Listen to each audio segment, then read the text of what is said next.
안녕하세요, 강이라고 합니다. 교정운동 솔루션 8편까지 촬영을 했고요. 이제 9편을 촬영할 차례입니다. 111페이지 대요근, 소요근, 그리고 장골근, 여기서부터 한번 읽을 차례입니다. 한번 쭉쭉쭉 읽어볼게요. 장요근. 장요근만큼 많은 이해가 부족하고 또한 많은 기능 부전을 발생시키는 근육은 없을 것이다. 대둔근과 유사하게 장요근은 척추와 골반 그리고 둔부의 넓은 부착지와 기능을 가지고 있기 때문에 기능적으로 중요한 역할을 하고 있다는 것을 예상할 수 있다. 장요근은 횡격막의 근막적 부착부, 척추 횡돌기의 앞쪽 면, 척추체, 그리고 L1에서 L5, 요추를 말하죠. 추간판에서 시작하여 대퇴골 소전자에 붙고 근막적으로 섞여 골반 기저부도 붙는다. 이 근육의 기능으로 다음과 같은 사항은 포함이지만 이에만 국한되지 않는 기능적인 여러 중요한 역할을 한다. 고관절에서의 굴곡, 외전, 그리고 외회전, 고관절, 신전, 내전, 그리고 내외전에 대한 원심성 조절, 소라코 펠빅 센터의 심부 근육 시스템의 일부로 작용하여 요추에 대한 압축과 안정화를 돕는다. 이 근육은 회전축에 매우 인접하게 위치하고 있기 때문에 척추 움직임에는 최소한으로 간섭한다. 대요근은 척추에 중요한 압축력을 발생시키는데 특히 셋업의 동작에서 요근 수축으로 인해 발생한 척추 압축력은 척추의 견고함을 만들고 이는 장골근 수축으로 인해 발생하는 골반의 전반 회전에 대응한다. 추가적으로 대요근은 하지의 움직임이 발생할 때 척추의 안정성을 제공하는 필수적인 역할을 한다. 스튜어트 맥길 교수는 장요근과 장골근이 분리된 건과 신경지배로 나뉜 근육이라 이야기했고, 댄 가리아와 내쉬는 추간판 탈출이 있는 부위의 장요근에 편측성 위축이 보임을 밝혔다. 이는 대부분 통증으로 인한 억제작용에 의해 2차적으로 발생하는 것으로 보인다. 이와 유사하게 바커, 샴레이, 그리고 잭슨은 허리 통증이 있는 쪽에서 다혈근과 장요근 모두에서 편측성 근위축이 보임을 알렸다. 소요근은 T12와 L1, 추체의 앞쪽에서 시작하여 관골 앞쪽의 관골선과 장골 치골 융기에 부착한다. 반면 소요근은 인구의 40% 정도에서 보이지 않고 대요근에서 근막적인 흔적으로 존재한다고 한다. 이 근육은 골반을 후방 회전시키고 다른 고관절 굴곡근들의 전방 당김 작용에 의한 골반 전방 회전에 대해 저항한다.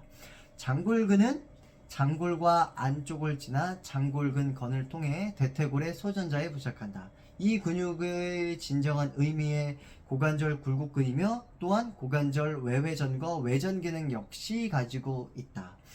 발이 발바닥에 붙어 있을 때 장골근은 강력한 골반 전반 회전근으로 작용한다.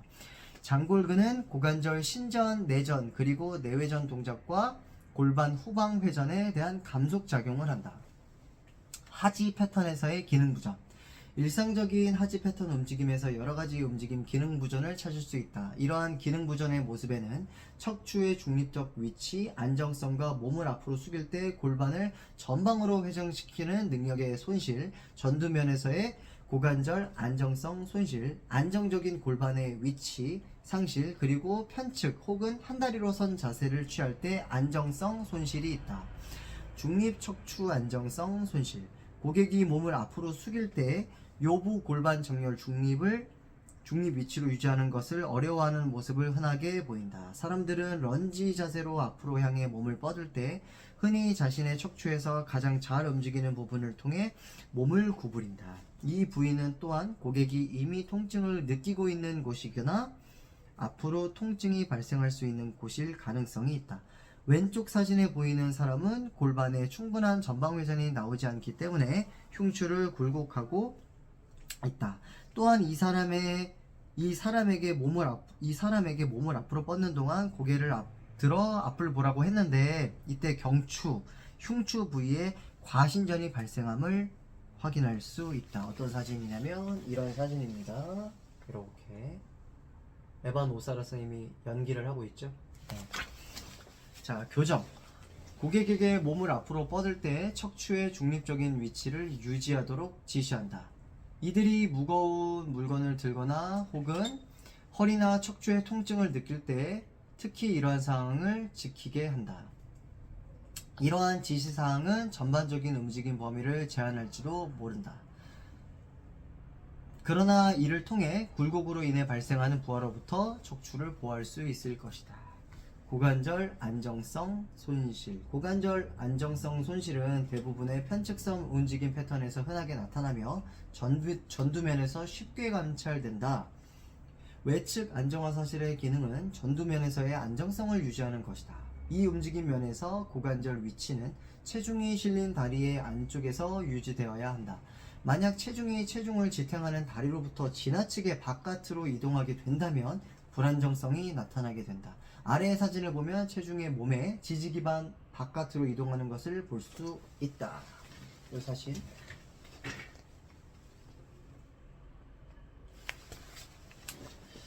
자, 교정. 체중이 몸의 지지기반 안에 위치하도록 움직임의 범위를 제한시킨다.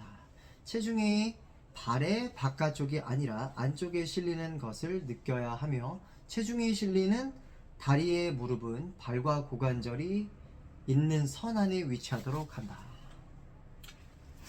자, 114페이지입니다. 안정적인 골반 위치 상실. 골반이 안정적인 위치에 놓이면 내측 안정화 사슬에 의해 골반 골절이 유지되며 골반 골절이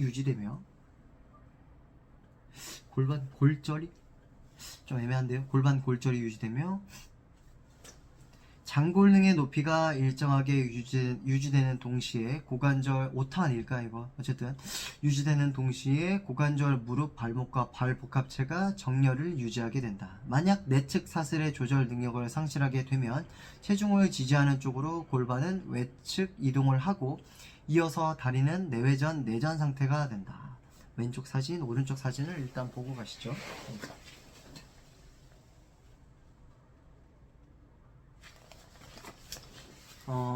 안정적인 골반 위치는 기능적인 패턴이 이루어지는 동안 유지되어야만 한다. 고객이 스플릿 스쿼트 자세로 몸을 내리는 동안 자신의 손을 골반 위에 얹어 그 위치를 확인하도록 한다. 그게 오른쪽 사진이었죠. 손을 이용해서 위치를 확인하면서 동작을 한다. 움직임 조절 능력을 상실하게 되며 골반은 앞으로 내민 다리 쪽으로 기울고 이동하게 된다. 아까 왼쪽 사진. 자, 교정. 골반을 뒤로 당겨 자세를 잡기 위해 심부 대둔근과 심부 고관절 회전근들을 활성화하도록 지시한다. 만약 고객이 이 자세를 고치기 힘들어한다면 대둔근의 아래쪽 섬유들과 심부 외회전근들의 활성화되어야 할 수도 있다.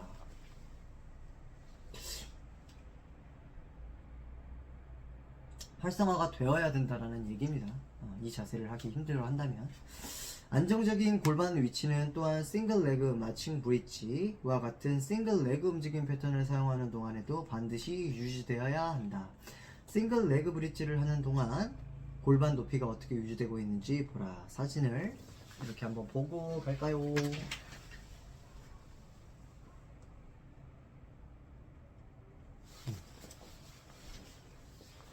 피곤한 상태에선 조절 능력을 상실하게 되고 골반은 다리를 등 쪽으로 기울게 된다. 오른쪽 사진 기울기를 보셨죠? 고객이 자신의 손을 골반에 놓고 코어를 활성화시켜 최적의 골반 위치를 유지하도록 지시한다. 트레이너나 치료사는 고객이 이상적인 고관절 정렬을 유지하게 만들기 위해 고객의 내측 안정화 사슬, 발의 내측 기등, 내측 관근, 내전근 복합체, 대둔근의 내측 심부를 연결시키게 해야 한다. 만약 이러한 지시사항들로 의미 있는 변화를 만들어낼 수 없다면 트레이너나 치료사는 활성화 전략을 시도해 볼 수 있을 것이다. 만약 이 전략이 도움을 줄 수 없다면 그땐 고객이 충분히 패턴을 안정시킬 수 있을 때까지 운동 난이도를 낮추도록 한다. 115페이지. 한 다리로 선 자세에서의 안정성 상실.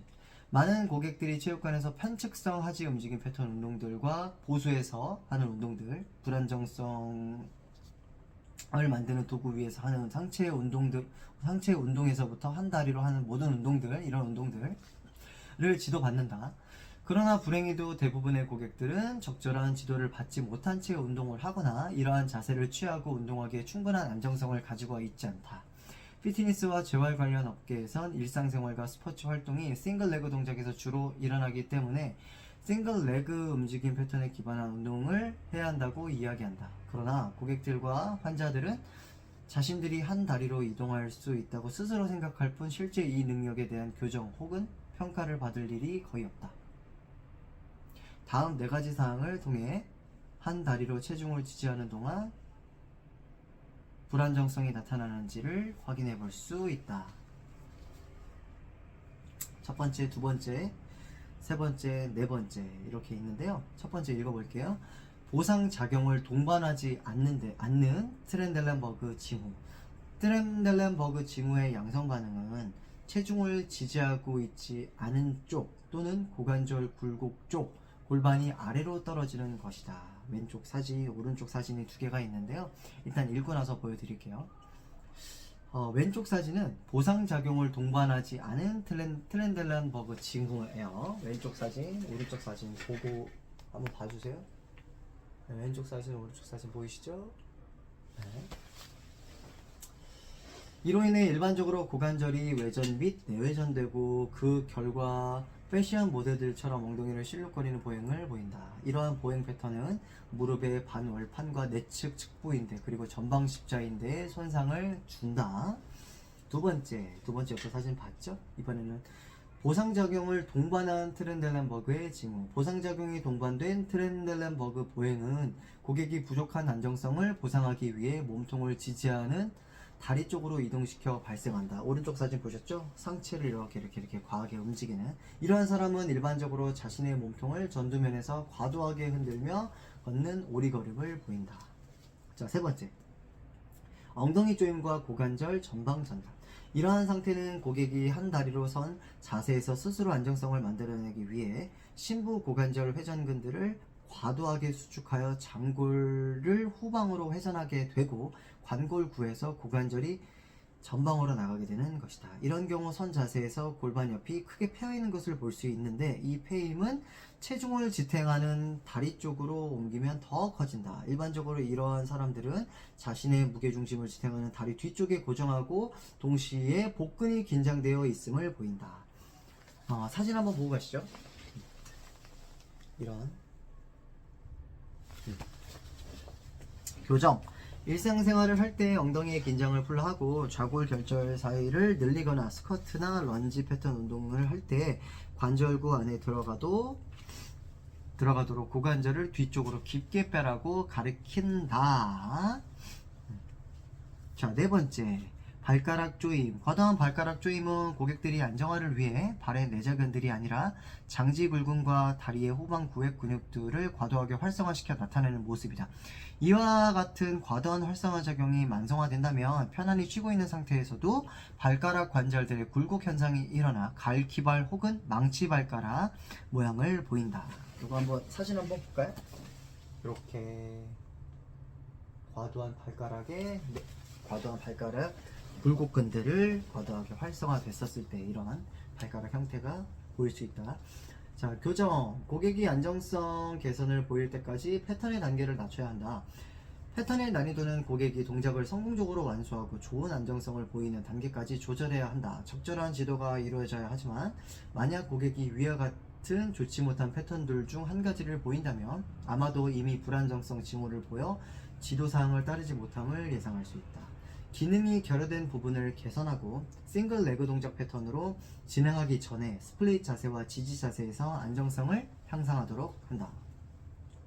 고관절 복합체 후면의 과학 활성화. 다이앤 리와 린다 조이 리에 의해 일명 엉덩이 조임이라 이름이 붙은 고관절 회전근의 과학 활성화는 고관절 기능 부전을 일으키는 흔한 원인이다. 이름에서 알 수 있듯이 이 패턴은 심부 고관절 회전근과 대둔근 표층의 수축으로 일어나며 실제로도 그렇지만 보행이나 서 있는 자세에서도 수축이 계속되어 있는 것으로 보인다. 이러한 패턴은 여러 가지 원인의 결과로 나타나는데 엉덩이를 작게 보이려고 하거나 골반 기저부의 약화로 인한 심부 고관절 회전근과 내전근들의 반사적인 과활성화, 하지의 어떤 부분의 불안정성으로 인한 둔근 후면부의 과활성화, 그리고 트레이너나 치료사들의 할 수 있는 한 엉덩이를 강하게 조이세요 라고 하는 지시 등의 이러한 원인들에 속한다.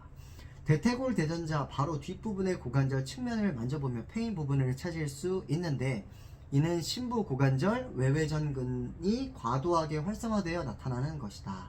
곧 사진 보여드릴게요. 이런 경우 바닥에 등을 대고 누운 자세에서 전상 장골근 내측에 손을 올린 뒤 살짝 뒤쪽으로 누르며 대퇴골두를 촉진할 수 있다. 조인 패턴에서 대퇴골두는 일반적으로 관골구의 전 상방에 위치하고 있다.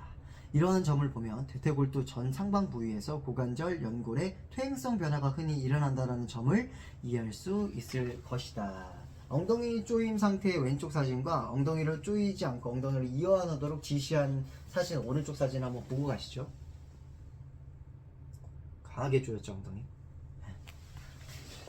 자, 이러한 사람들에게 편하게 자세를 취하고 좌골 부분을 늘리라고 지시하라. 고관절 후면부 근육의 긴장도의 변화가 나타날 것이다. 오른쪽 사진처럼 고관절의 전면 촉진 시 느껴졌던 대퇴골두는 고관절 후면 근육들이 이완되면 관골구 소켓으로 들어가게 될 것이다. 방금 설명한 지시사항은 엉덩이 조임 패턴에 굉장히 효과적이지만 몇몇 사람들은 심부 고관절 회전근 또는 고관절 관절낭 후면의 활성 정도를 낮추기 위해 좀 더 특별한 기술이 필요할 수도 있다. 다음 장에서는 고관절 관절낭 후면과 근막적 제한을 효과적으로 이완시키는 방법에 대해 논할 것이다. 하지에서 흔히 일어나는 부상. 2002년에 이루어진 한 연구에서 2002년 저희 한일 월드컵 기억나시죠? 사광신화 엄청난 대한민국이 하나가 됐던 그 2년에 이루어진 연구에서 약 어쨌든 쓸데기 없는 얘기였습니다. 2000여 명의 사람들이 달리기로 인한 부상을 입었다라고 보고했다. 주로 슬개 대퇴동통 증후군 과사용으로 인해 가장 흔히 발생하는 부상이며, 다음으로 장경골 인대 마찰 증후군, 족저근막염, 무릎 반월판 손상, 그리고 무릎 건염이 그 뒤를 따르고 있다. 이러한 부상들은 또한 사이클링 트레드밀 혹은 실외에서 걷기, 엘렉트리컬 트레이닝 같은 유산소 훈련들에서 흔하게 발견되는데, 이런 형태들의 운동들은 같은 동작을 반복적으로 수행한다. 하체 역학사슬에 영향을 미치며 흔히 발생하는 여러 형태의 과사용에 따른 부상들이 있다. 그 원인이 중복되긴 하지만 이러한 부상에 이르게 하는 다양한 원인들이 존재한다. 이러한 부상들은 장경골 인대 증후군, 슬개 대퇴동통 증후군, 관절순 파열, 햄스트링 좌상, 고관절 충돌 증후군과 서해부 통증, 그리고 전방 십자인대 파열이 있으며, 이러한 병증에 대해선 다음에 설명하도록 하겠다. 자, 다음 페이지 118페이지입니다. 자, 이제 어떤 증후군에 대해서 얘기를 쭉 해나갈 건데요. 첫 번째 증후군, 장경인대 증후군. 장경인대 증후군은 달리기 선수처럼 하체에 부하가 실리는 동작을 반복적으로 수행해야 하는 운동선수들에게 흔히 나타난다. 이 증후군은 장경인대가 대퇴골 외과를 지날 때 이 인대의 원위부에서 발생하는 통증을 특징으로 한다. 이 인대는 외측 슬개 지지대와 경골의 걸리스 튜버클 결절에 붙는다. 이 증후군은 마찰 증후군으로도 불리는데, 이 증상이 고관절과 무릎의 움직임, 대퇴근막장근의 반복적인 수축으로 인해 장경인대가 대퇴골 외과를 문질러 발생하기 때문이다. 이 증후군의 주요 유발인자를 다음 두 가지를 꼽는다. 첫 번째, 대둔근과 대퇴근막장근은 장경인대에 들어가며 보행주기의 지지기 혹은 스쿼트, 런지, 계단 오르기 등과 같은 활동에서 하체 안정화에 기여한다. 대둔근 활동이 억제되고 대퇴근막장근이 활성화되어 있다면 장경인대는 대퇴외과에 대해 전방으로 당기는 힘이 더 크게 발휘될 것이다. 대퇴근막장근은 또한 중둔근이 억제된 상황에선 전두면 안전근으로 상향 조절된다고 우리가 전 챕터에서도 얘기를 했죠. 장요근이 억제된 상황에서라면 고관절 굴곡근의 역할을 하기도 한다. 협력근, 이것을 바로 협력근 지배 현상이라고 얘기를 하며, 이 때문에 대퇴근막장근은 하체 안정화에 더 쉽게 기여할 수 있지만, 이로 인해 하체를 더 내회전하게 만들어 장경인대의 마찰을 일으키는 원인이 되기도 한다. 두 번째, 고관절 외전 근육들은 싱글 레그 스탠스 자세에서 대략 체중의 2배와 2분의 1만큼의 무게를 지지할 수 있어야 한다. 그리고 달리기에선 이보다 더한 능력을 보여야 한다. 고관절 외전근들이 억제되는 것은 발목의 불안정성과 관계가 있는데, 이로 인해 하체의 전두면 안정화를 위해 대퇴근막장근의 협응근 지배 현상이 발생할 수도 있다. 이는 위에서 설명한 것과 유사한 기전을 불러일으켜 장경인대 마찰 증후군으로 이끈다. 자, 다음은 슬개대퇴동통 증후군입니다. 슬개대퇴동통 증후군은 슬개골과 대퇴골 사이의 관절 표면 연골의 변화로 통증이 발생한 증상이다. 일반적으로 계단을 내려갈 때나 딥 스쿼트를, 깊게 앉는 스쿼트를 할 때 통증을 느낀다. 이 증상이 발생하는 기전에 대한 이론은 많지만, 무릎의 과도한 전방 전단 혹은 과도한 무릎 내외전이 슬개골을 바깥으로 움직이게 하는 것이 주로 꼽는 원인이다. 이러한 패턴은 일반적으로 스쿼트, 런지, 계단에서 내려오는 동작 중 발목 배측 굴곡 운동, 족배 굴곡 운동이라고 하죠. 그리고 또는 고관절 굴곡 작용이 잘 안 될 때, 부실할 때와 고관절 내외전 작용 조절이 발생하지 않을 때 하게 된다. 무릎의 외반성과 내외전 경향의 증가는 대퇴 사두근각 혹은 Q 앵글 증가와 슬개골의 외측 주행을 일으키는 요소와 관계가 있으며, 무릎 관절의 퇴행성 변형을 증가시키는 것으로 이야기된다. 여성의 경우 상대적으로 남성보다 Q앵글이 크며 하지의 원심성 조절력이 부족하기 때문에 슬개대퇴동통 증후군이 남성보다 좀 흔하게 나타난다. 슬개대퇴동통 증후군을 가진 여성은 대조군에 비해 원심성 조절력이 부족하고 고관절 내전 성향의 자세를 보였다.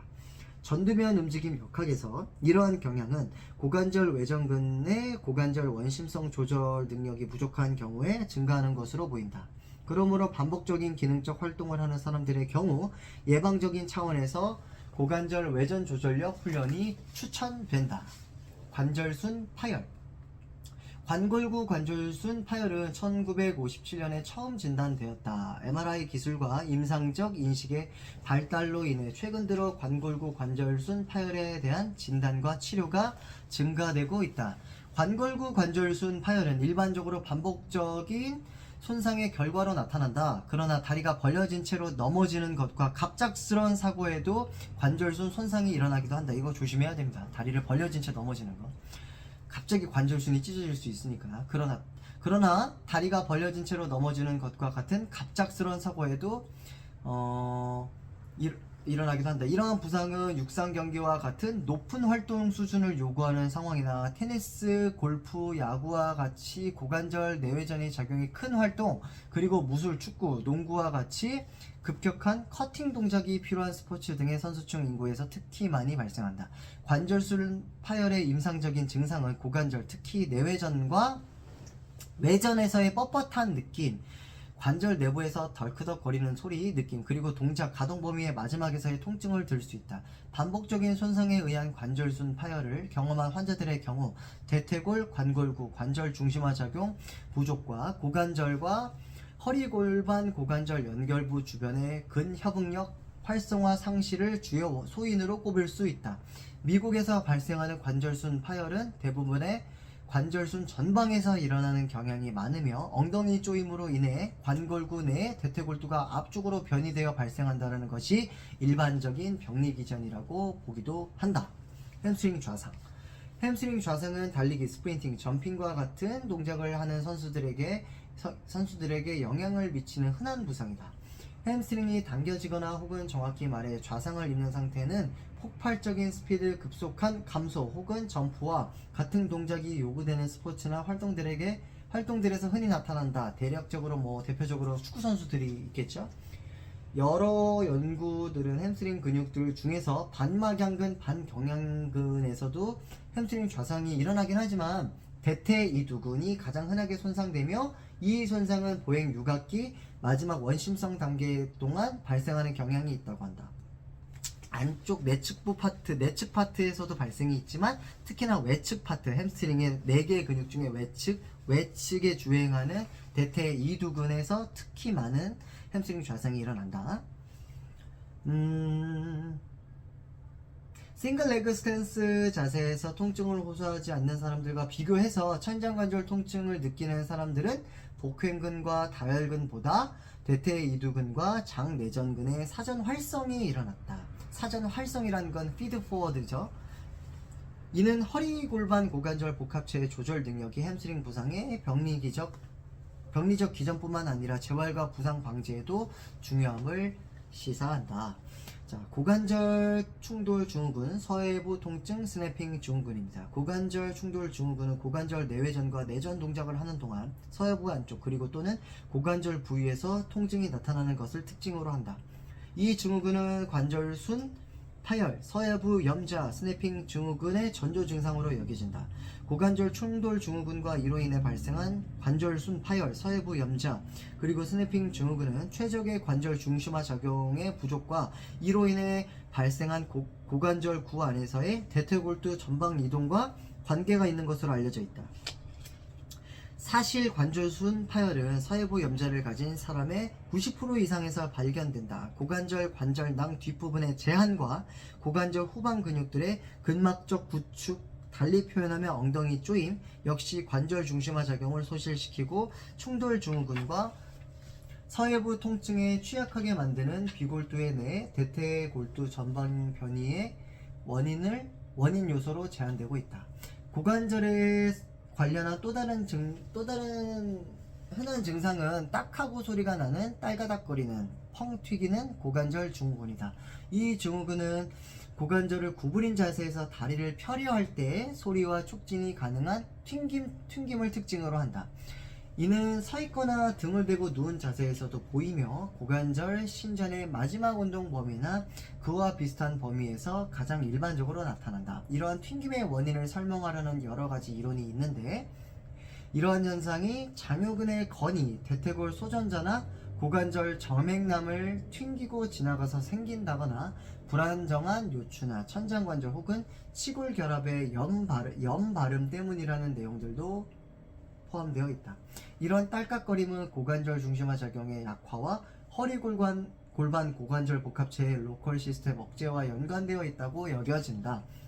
특히 장요근과 대둔근의 신부 섬유는 대퇴골 비골구 관절의 중심화 작용이 적절하게 일어나는 데 필수적인 부분이다. 또한 임상적으로 이러한 소리는 장요근의 척추체 부착부 중 한 곳이 불안정성과 관계 있다고 알려져 있다. 임상적으로 흉요추 결합부, 장요근의 부착부를 안정화시키면 이러한 딸가닥거림이 줄어들거나 없어지는 경향을 보인다. 이는 스냅핑 힙 증후군이 TPC 안정성 부족뿐만 아니라 중심화 작용과 대퇴 비골구 관절 주위 근육 협력 작용의 약화와 관련 있음을 나타낸다. 전방 십자인대 부상, 내측 측부 인대와 내측 반월판 이것과 더불어 전방 십자인대 지금 세 가지 얘기를 했죠. 요 세 가지는 이제 커플로 많이 다친대요. 요 세 가지는 거의 이제 묶음으로 봐야 된다라는 거. 여기에 관련된 부상들은 선수들과 일반인들 모두에서 만연하다. 여성의 경우 이 질환에 대한 위험성이 높은 것으로 보이는데 스포츠나 직업에 상관없이 높은 발병률을 보이기 때문이다. 다른 근골격계 질환들처럼 이 부상에 대해서도 그 원인에 대한 끊임없는 오해들과 몇 가지가 있다.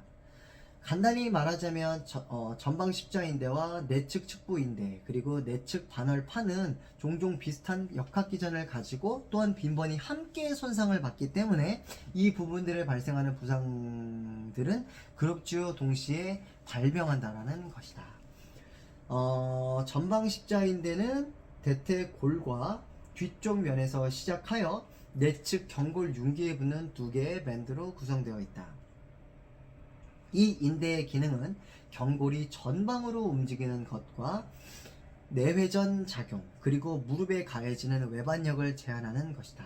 그리고 후방 십자인대와 함께 작용하여 무릎의 움직임의 회전축 역할을 수행한다.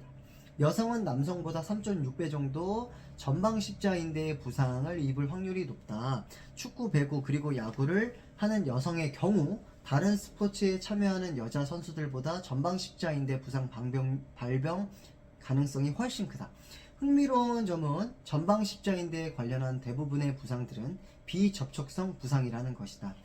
이 말은 직접적으로 충격이 가해져 발생하는 부상이 아니라는 것이다. 그러니까 전방 십자인대의 손상의 역할적인 기전은 무릎의 굴곡, 내전, 내외전 동작이며 움직임을 감속하려는 시도 그리고 혹은 급격하게 방향을 바꾸려고 하는 시도를 통해서도 부상이 발생할 수 있다. 그렇다면 이러한 부상에 깔린 원인 요소들은 무엇일까? 다음에 소개하는 것은 여성에게 전방 십자인대 부상 발병률이 높은 이유들에 대한 몇 가지 이론들이다. 세 가지 한번 읽어볼게요. 첫 번째, 여성이 큰 Q 앵글을 가지고 있다.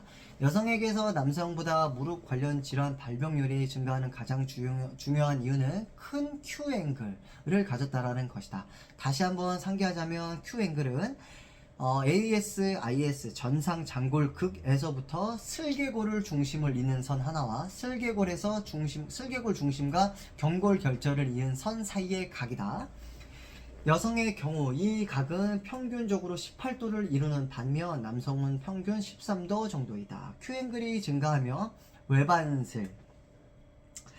외반슬의 정도가 커지는 경향이 있으며 잠재적으로 무릎과 관련한 여러가지 증상이 나타날 수 있다. 이러한 경우 슬개골 위치가 변형될 수 있으며 주로 외측 상방으로 이동, 이로 인해 슬개골 이동 경로에 문제가 생기고 슬개골 연골 연화가 일어날 수 있으며 경골에서는 외회전 성향이 나타나서 전방 십자인대와 내측 측부인대 그리고 내측 반월판의 비틀림을 증가시킨대요. 여성이 큰 Q앵글을 가지게 되는 이유는 다음과 같다. 골반이 넓기 때문에 ASIS가 더 외측에 위치하고 있다. 대퇴골 경부의 각도가 작다. 무릎의 내측부 측부인대 그리고 전방 십자인대 그리고 발 스프링인대의 이완성이 약간 크다. 두 번째 읽기 전에 제가 괴짜닥터 조준희 원장님의 교육을 들으면서 조준희 원장님께서 그런 소리를 하셨어요. 우리가 골반에서부터 대퇴골 자체가 이런 식으로 요걸 Q 앵글이라고 만약에 했을 때 다리가 이런 식으로 예를 들어서 안짱다리라고 하고 약간 좀 이렇게 O자다리라고 하죠. 그 두 가지 다리의 형태가 있는다라고 가정을 했을 때 어떤 게 더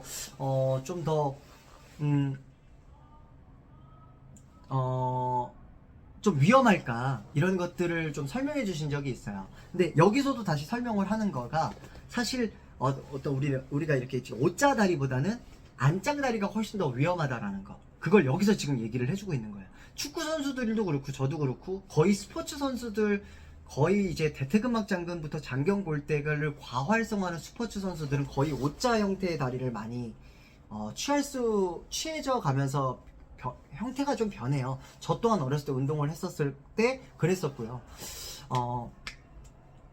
오히려 O자 다리보다는, 그러니까 O자 다리는 좀 꼴보기 싫고 좀 보기 싫어서 좀 그런 거지만 사실은 이제 좀 더 O자 다리보다는 약간 좀 안짱 다리가 훨씬 더 위험하다라는 거를 우리가 여기서 다시 한번 더 제가 설명을 해드리고 싶었어요. 왜냐면 안짱 다리를 지금도 얘기하고 있지만 전방 십자인대와 내측 축부인대 그리고 내측 반월판이 같이 커플로 세 개가 같이 안 좋아질 수밖에 없는 상황, 무릎에 굴곡을 했을 때 또 Q 앵글이 여성이 훨씬 더 지금 크다고 얘기를 하면서 안짱다리가 훨씬 더 이 경골이, 이 대퇴골이 이런 식으로 이 경골을 해서 구를 때 훨씬 더 이런 식으로 구를 때 여기에 어떤 이 전해지는 스트레스의 각이 훨씬 더 크다라는 거, 지금 이 무릎에 대한 어떤 좀 관절 운동 형성에 대해서는 얘기를 지금 나중에 또 얘기를 하게 되겠지만, 자, 두 번째 또 한번 읽어볼게요.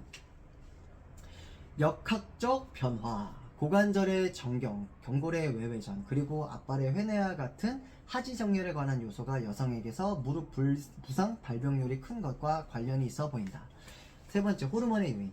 여자 축구 선수들에서 호르몬이 증가하는 시기, 특히 월경 전과 월경 중의 사이클에서 부상 발생이 증가하는 경향을 보였대요. 그러나 경구 피임약을 통해 여성 축구 선수들의 부상 발생률을 줄일 수 있는 것으로 보였다.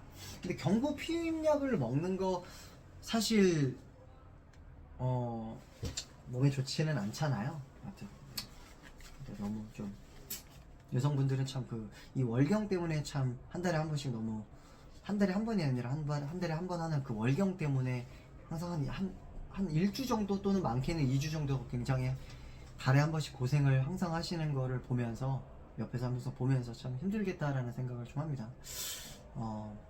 여성에게 잘해야 되겠죠, 우리 남성분들이. 그렇다면 문헌들에서는 전방십자인대 부상과 예방에 대해서 어떤 이야기를 하고 있을까? 연구들에선 허리 통증을 가진 사람들 피드 포워드, 예측성, 운동 조절력, 모터 컨트롤이 손상되어 있음을 보였고, 이로 인해 허리, 골반, 고관절 부위의 안정화 패턴이 변화됐다라고 말한다.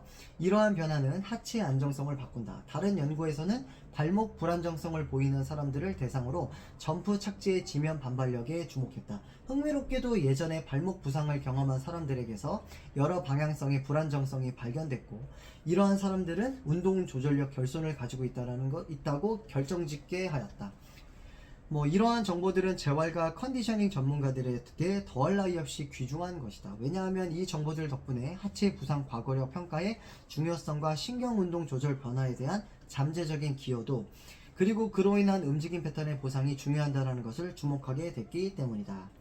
다른 연구들에서 여성들은 한 다리로 착지하는 동안 싱글 레그 점핑에서 남성에 비해 내회전력과 무릎의 강성치가 더 큰 것을 보였다.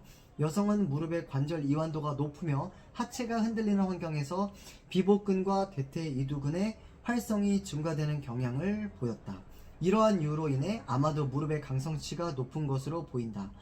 많은 문헌들에서 점프에서 착지할 때 남성과 여성 간의 차이점들을 제시하였다. 몇몇 연구자들은 여성은 착지 동안의 동작에서 무릎의 굴곡 동작이 가속화되고 그 각도가 커졌다고 이야기했고, 또 다른 연구자들은 여성이 남성에 비해 무릎과 고관절 굴곡의 각이 작고 지면 반발력은 더 크다고 보고하였다. 비슷한 연구들에서 근활성 패턴의 차이들을 보고하였는데, 여성 대학 선수들은 남성에 비해 둔근 활성도는 떨어지고 대퇴사두근의 활성도는 증가를 보였다. 대퇴사두근의 전방 십자인대에 기량작용을 하여 과활성화되면 경골에 대해 전방으로 전단력을 발휘하여 전방 십자인대에 스트레스를 가한다. 햄스트링과 가자미근은 전방 십자인대의 역할을 돕는 기능을 하여 경골이 전방으로 움직이는 것을 막아주는데, 만약 이 근육들이 억제된다면 경골이 전방으로 밀려나는 것을 제어하기 힘들어진다. 지금 대퇴사두는 전방 십자인대에 어떻게 보면은 어떤 기량작용을 해서 오히려 전방 십자인대에 지금 도움을 주는 근육근들은 햄스트링과 어떤 가자미근이라는 것을 지금 얘기를 하는 거고요. 대퇴사두근이 너무 과활성화되면 무릎이 아파질 수 있다라는 거, 전방 십자인대에 오히려 더 스트레스를 줄 수 있다라는 거. 왜냐면 대퇴사두는 슬개골에 슬개건으로 형성이 되면 슬개골에 붙는데, 슬개골의 주행을 아무래도 과하게 위쪽으로, 이제 대퇴사두가 수축되면서 위쪽으로 슬개골 자체를 위쪽으로 끌면 그것 자체만으로도 경골이 앞쪽으로 더 많이 간다라는 상황 때문에 전방 십자인대에 스트레스를 더 많이 유발할 수 있다라는 거. 그래서 우리가 이런 스쿼팅 같은 또는 런지, 그리고 계단에서 올라가는 동작들, 무릎을 좀 구부리죠. 그런 동작들을 과하게 하는 사람들에게 햄스트링과 어떤 가자미근의 어떤 역할이 굉장히 중요하다라는 걸 다시 한 번 더 시사하고 있는 거예요. 전두면 역학구조에서 원심성 조절 약화 역시 문제를 일으키는 주요 원인으로 알려져 있다.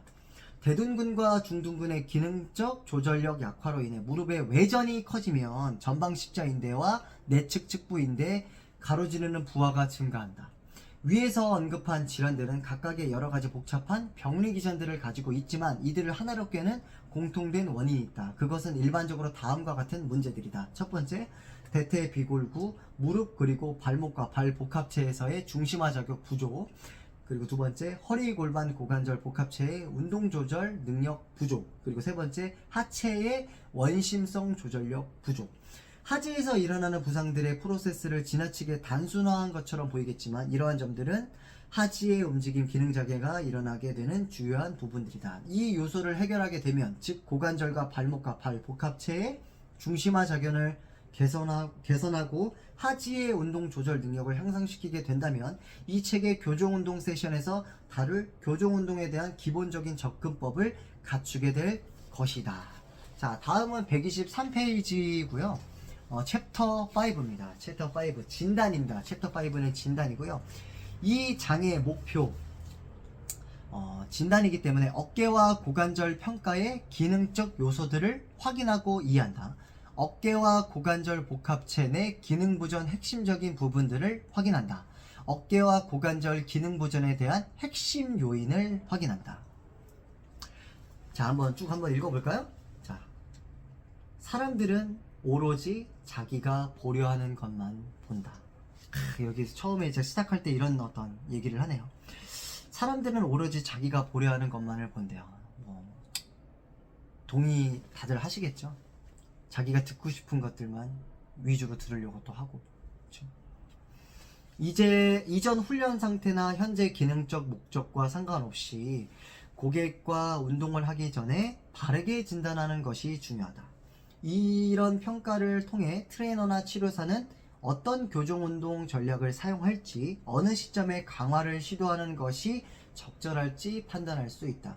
또한 바른 평가를 통해 고객에게 자가운동을 지시할 수 있으며 평가 과정에서 적절한 교육을 함으로써 트레이너나 치료사가 고객에게 자기인식과 피드백을 교육하는 데 도움을 얻을 수 있다. 즉 고객이 경제적 상황, 거리 문제, 보험, 이건 이제 미국 사람이 쓴 책이라 보험을 얘기를 하죠. 혹은 어떤 이유에서든 일시적으로라도 치료나 훈련을 받을 수 없는 상황이 발생하더라도 이러한 자기 평가적 측면은 치료사나 트레이너의 도움 없이도 고객 스스로 진행 상황을 모니터할 수 있게 도움을 줄 수 있다. 기능적 평가법. 사용할 수 있는 유효한 평가법들이 여러 가지 있지만 아래에 소개할 평가법들은 이 방법을 통해 얻을 수 있는 정보의 유형 때문에 선택한 것들이다. 더 구체적으로 말하자면 이들 평가법들은 올바른 호흡과 몸통 안정성의 상실, 어깨와 고관절 모두에서 관절 중심화를 유지할 수 없어 초래되는 내외전 소실, 어깨 관절 복합체, 몸통 그리고 고관절 복합체를 통한 부하 전략의 손실과 같은 어깨와 고관절에서 기능 보존을 야기하는 몇 가지 가장 큰 원인들을 살펴볼 수 있는 것들이다. 이들 검사들을 이러한 기능 보존을 섬세하게 평가할 수 있는 것들로 선정했다. 이번 장에서는 비효율적인 안정화와 움직임 패턴에 대한 일반적인 징후와 더불어 각 검사법들에 대해 설명할 것이다.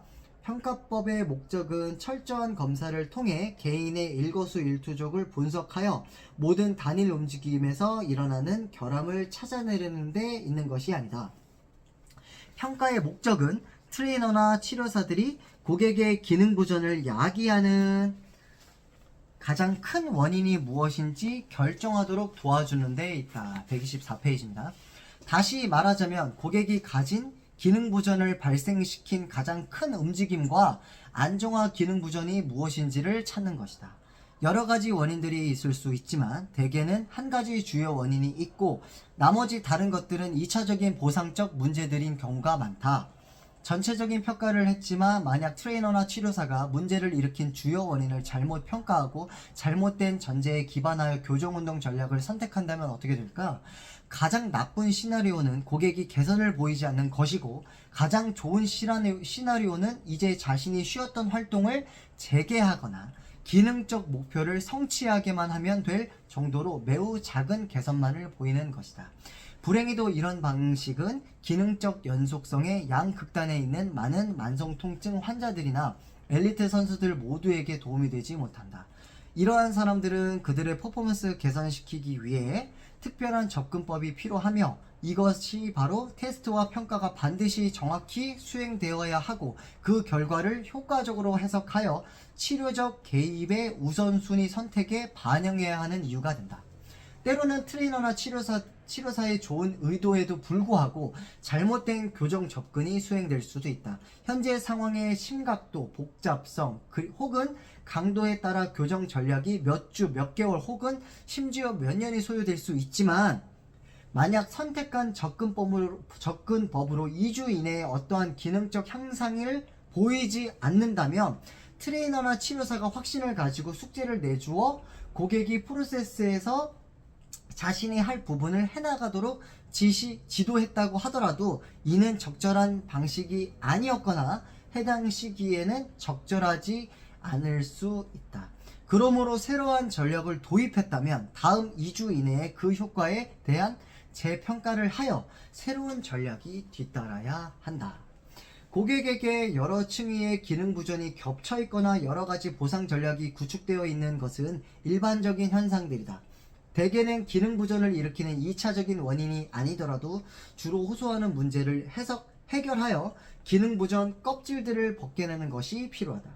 예를 들어 한 고객이 테니스를 친 후 허리 통증이 급격하게 악화되어서 찾아왔다고 하자 트레이너나 치료사는 평가를 통해 이 고객의 왼쪽 고관절의 내외전이 부실하고, 만약 이 고객이 오른손잡이 테니스 선수라면 왼쪽 발이 리드 레그가 된다. 호흡 패턴이 부적절하여 흉곽이 굳어있고 발목 배측 굴곡이 감소해 있다는 것을 발견하고 허리 굴곡 손상이 고객의 허리 통증의 원인이라고 판단했다. 몇 년 전에 입은 발목 골절 이후 발생한 고관절 회전 부족, 발목 가동 범위의 제한이 비록 이 문제의 근본 원인일 수 있지만 더 시급한 문제는 급성적인 허리 통증과 불안정성이다. 고객의 증상을 즉각적으로 경감시켜 주려면 발목과 고관절 문제를 해결하기 전에 허리를 안정화시키고 호흡 패턴을 개선하는 것이 더 필요한 일일 수 있다. 만약 같은 고객이 기능적 평가 중에 평가 결과와 증상이 동일하게 나타난다면 고객의 통증이 만성적일지라도 트레이너나 치료사가 느끼는 대로 발목, 고관절, 호흡의 문제와 같이 기능 부전을 일으키는 가장 큰 원인을 개선하도록 다른 접근법을 선택할 것이다. 트레이너나 치료사가 취하는 방향성은 고객이 현재 당면한 문제와 목표, 기능적 평가의 결과, 그리고 치료사의 직관에 근거한다. 어떻게 교정운동 접근이 직감에 근거할 수 있다는 말인가?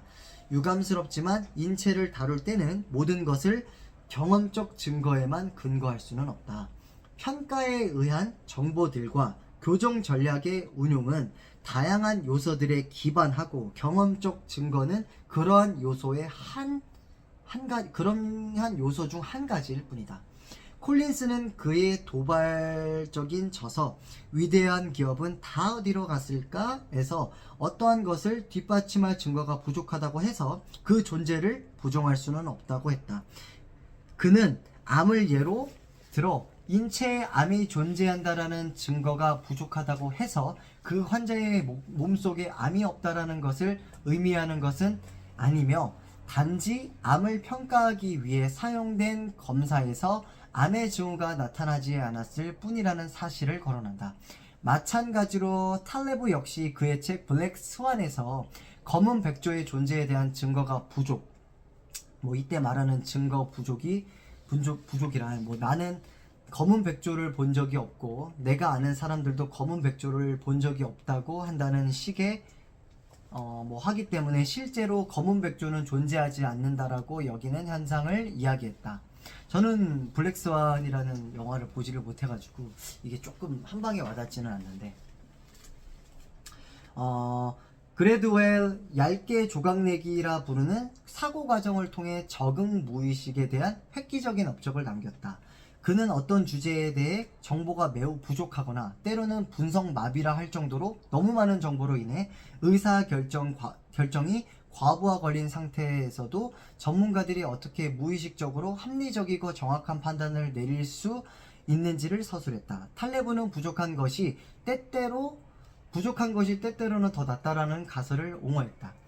그는 이게 약간 좀 모르는 게 약일 때도 있다라는 그런 어떤 느낌인 거겠죠. 그는 더 많은 정보가 더 정확한 예측을 하는데 반드시 필요한 것은 아니며 단지 자신의 예측에 대해 느끼는 확신을 증가시킬 뿐이라고 기술했다.